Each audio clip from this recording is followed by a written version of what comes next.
بسم اللہ الرحمن الرحیم۔ ہمارے آج کے سبق کا عنوان ہے بھائی کو سیجن اتنی جلدی کیا تھی، جس کے شاعر مجید امجد صاحب ہیں، اور اس نظم کا انتخاب مجموعہ نظم و نثر برائے جماعت 12ویں سے کیا گیا ہے۔ یہ نظم حیت کے اعتبار سے آزاد نظم ہے۔ آزاد نظم ایسی نظم کو کہا جاتا ہے جو ردیف اور قافیے کی پابندی سے آزاد ہو، لیکن اس کے تمام شعر وزن پر ہوں۔ مجید امجد کی یہ نظم نہایت دلچسپ حقائق پر مبنی ہے۔ اس نظم میں انہوں نے فلسفیانہ اور سائنسی حقائق کو شاعرانہ انداز میں نہایت دلکشی سے پیش کیا ہے۔ اس نظم کا پس منظر کچھ ایسا ہے کہ روس کے خلائی جہاز سپوتنک نے تاریخ میں پہلی مرتبہ چاند کے مدار یعنی آربٹ میں گردش کی تھی۔ یہ سورج گرہن کا وقت تھا، یعنی چاند زمین اور سورج کے درمیان آ گیا تھا، اور سپوتنک چاند کے مدار میں محو گردش تھا۔ بہت سے لوگ اپنی دوربینوں کے ذریعے دن ڈھلتے ہی خلائی جہاز کا نظارہ کرنے کی کوشش کر رہے تھے۔ مجید امجد نے اس خلائی جہاز کو رکشہ کہہ کر مخاطب کیا ہے۔ آئیے اشعار کی وضاحت دیکھتے ہیں۔ بھائی اتنی جلدی کیا تھی، دن ڈھلتے ہی ہم تو دور نگر چشمے اپنی آنکھوں سے لگا کر بیٹھ گئے تھے دیکھیں، کب سورج کے تھال پر آ کر ٹھہرے تھوڑی دیر کو کالے چاند کا لرزاں دھبا۔ ہم یہ آس لگائے بیٹھے تھے کہ کب چاند کے گرد اچانک چک چک چکراتا گزرے وہ چھوٹا سا ایک رکشہ۔ دور نگر چشمے یعنی کہ دوربینیں، سورج کے تھال سے مراد ہے سورج، کالے چاند سے مراد ہے گرہن والا چاند، لرزاں مطلب ہلتا ہوا، آس سے مراد ہے امید، اور رکشے سے مراد ہے خلائی جہاز۔ شاعر نے ان مصروں میں ان لوگوں کے جذبات کی عکاسی کی ہے جو بے تابی سے اس وقت کو اپنی آنکھوں کے ذریعے دماغ پر ہمیشہ کے لیے محفوظ کر لینا چاہتے تھے، جب روس کا خلائی جہاز چاند کے مدار میں یعنی آربٹ میں چکر لگا رہا تھا، اور شام ہوتے ہی دوربین لگا کر وہ اس انتظار میں بیٹھ گئے کہ وہ اس تاریخ ساز لمحے کو اپنے ذہن میں ہمیشہ کے لیے محفوظ کر لیں، مگر افسوس یہ انتظار ہی رہا اور ان کی آنکھوں کو یہ نظارہ دیکھنا نصیب نہ ہوا۔ دل ہی دل میں ہم کہتے تھے دیکھیں کیسا ہو یہ تماشا، وہ سورج کی آنکھ، اس میں چاند کی ایک کالی پتلی، اور اس پتلی کے گرد لڑکتا ایک وہ سایہ، پھر یہ سب کچھ عکس بعکس ہماری آنکھ کی پتلی میں بھی ایک پل کے محور میں گھومنے والے 3 کرے، اوہ اب تو یہ آنکھیں بھی دکھتی ہیں۔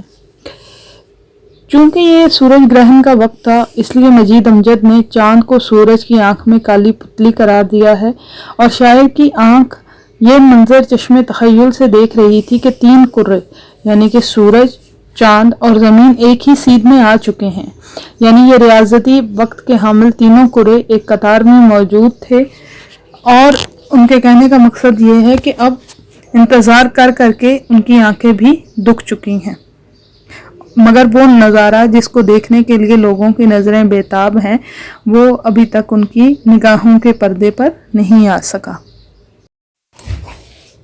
اے لو سورج پر سے ڈھل بھی گیا وہ سایہ، لیکن تم نہ آئے، سنا ہے تم ایک دن پہلے کسی صدیمی دوری کے نزدیک خلا میں وہاں کہیں تھے اپنے چکراتے رکشے پر، جانے ایک دن پہلے ہی تم کیوں لوٹ آئے، بھائی اتنی جلدی کیا تھی، دیکھیں گردش دوراں کے دوران تمہاری سواری کب گزرے ان راہوں سے ایسے میں، جب ہوں ایک سیدھ میں 3 کرے اور 3 زمانے، اس دن ہم بھی تمہارے ساتھ چلیں گے، اس دن ہم تو لوگوں کا کہا مانیں گے۔ مجید امجد نے جہاں ریاضیاتی وقت کے حامل 3 مختلف کروں یعنی کہ زمین، چاند اور سورج کو ایک سیدھ میں دیکھا ہے، وہیں ان کے 3 ریاضیاتی زمانوں کو بھی یکجا کر دیا ہے۔ ان 3 ریاضیاتی زمانوں سے مراد ماضی، حال اور مستقبل ہے۔ حالانکہ زمین، چاند اور دیگر سیاروں پر وقت کا گزرنا مختلف انداز میں ہوگا۔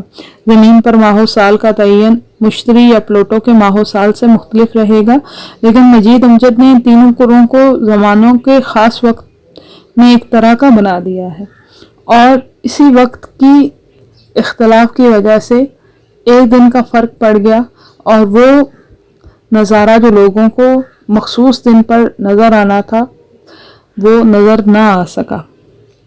इसी तरह मजीद अमजद ने कायनात के वक्त के तयन को भी तखय्युल में हमेशा के लिए जिंदा कर दिया है, और अब इस बात पर उनका मुसम्मम इरादा नजर आता है कि जब तक वो इस मंजर को अपनी आंखों से ना देख लें वो इस बात पर यकीन ना करेंगे, और इस मंजर को अपनी आंखों से देखने पर ही इस पर यकीन करने का उनका इरादा है।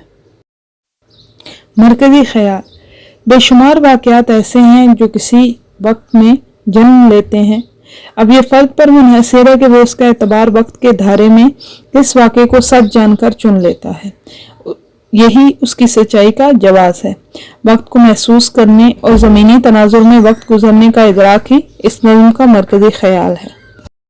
मजीद अमजद के हालात ज़िंदगी। मजीद अमजद जदीद उर्दू नज़्म के मशहूर तरीन शायर हैं। 1930 में इस्लामिया कॉलेज रेलवे रोड से BA किया। 1939 तक जंग के हफ्त रोज़ा अखबार अरूज के मुदीर रहे। 1944 में इंस्पेक्टर सिविल सप्लायर मुकर्रर हुए। तरक्की पाकर असिस्टेंट फूड कंट्रोलर बने। मुलाजमत का ज़्यादा अरसा साहिवाल में गुजारा, जहां से वो 29 जून 1972 को रिटायर हुए। जदीद उर्दू नज़्म के एक अहम तरीन शायर जिन्होंने अपनी शायरी से उर्दू को नया आहंग बख्शा, उनका शुमार जदीद उर्दू नज़्म के अजीम शोरा में होता है। मजीद अमजद की फितरी बेनियाजी के सबब उनकी ज़िंदगी में उनका एक मजमुआ शब रफ्ता के उन्वान से शाया हुआ, और बादशाह ताज सईद और डॉक्टर ख्वाजा मोहम्मद ज़िक्रिया ने मजीद अमजद के शेरी कुलियात को मुरतब किया।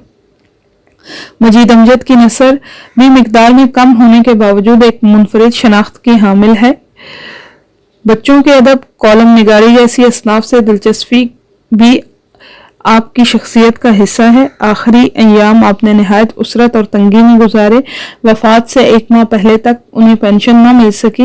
नौबत तकरीबन फाका कशी तक पहुंच गई और आखिर इसी कैफियत में 11 मई 1974 को अपने क्वार्टर जो कि फ्रीटोन साहिवाल में मौजूद था वहां मुर्दा पाए गए। उनकी तदफीन उनके आबाई वतन झंग में हुई। मजीद अमजद के हालात ज़िंदगी। मजीद अमजद जदीद उर्दू नज़्म के मशहूर तरीन शायर हैं। 1930 में इस्लामिया कॉलेज रेलवे रोड से BA किया। 1939 तक जंग के हफ्त रोज़ा अखबार अरूज के मुदीर रहे। 1944 में इंस्पेक्टर सिविल सप्लायर मुकर्रर हुए।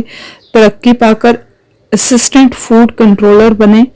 मुलाजमत का ज़्यादा अरसा साहिवाल में गुजारा, जहां से वो 29 जून 1972 को रिटायर हुए। जदीद उर्दू नज़्म के एक अहम तरीन शायर जिन्होंने अपनी शायरी से उर्दू को नया आहंग बख्शा, उनका शुमार जदीद उर्दू नज़्म के अजीम शोरा में होता है।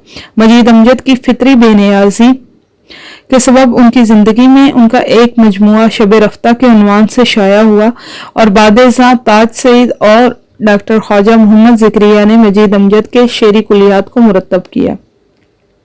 मजीद अमजद की नसर भी मिकदार में कम होने के बावजूद एक मुनफरिद शनाख्त की हामिल है। बच्चों के अदब, कॉलम निगारी जैसी असनाफ से दिलचस्पी भी आपकी शख्सियत का हिस्सा है। आखिरी अय्याम आपने नहायत उसरत और तंगी में गुजारे। वफात से एक माह पहले तक उन्हें पेंशन न मिल सकी। नौबत तकरीबन फाका कशी तक पहुंच गई और आखिर इसी कैफियत में 11 मई 1974 को अपने क्वार्टर जो कि फ्रीटोन साहिवाल में मौजूद था वहां मुर्दा पाए गए। उनकी तदफीन उनके आबाई वतन झंग में हुई। नमूने कलाम। दोस्त, ये सब सच है, लेकिन जिंदगी काटनी तो है, बसर करनी तो है। घाट पे हो मुंतजिर, चिल्ले पे तीर, हिरनियों ने चौकड़ी भरनी तो है। काट दी कितनी रुतों की गर्दनें, भागते लम्हों के चलते यारों ने। हाँ, ये सब सच है, पर इसका क्या इलाज? 4 दिन जीना है हम बेचारों ने। हमने भी अपनी नहीफ आवाज को शामिल शोरे जहां करना तो है। जिंदगी एक गहरी कड़वी लंबी सांस, दोस्त पहले जी भी ले मरना तो है। मौत कितनी टेढ़ दो तारीख है, होगी, लेकिन मुझको इसका गम नहीं। कब्र के अंधे गड़े के इस तरफ बाहर अंधेरा कम नहीं।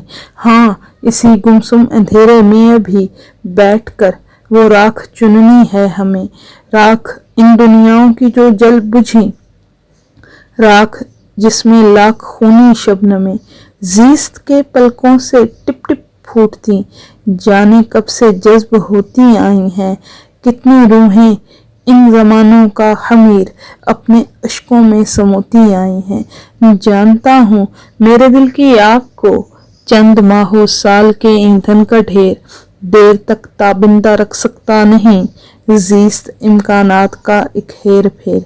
क्या अजब है मेरे सीने का शरर एक तमन्नाए बगलगिरी के साथ वक्त के मरघट पे बाहें खोल दे, एक निराली सुबह बन जाए ये रात। आपकी इस समातों का बेहद शुक्रिया।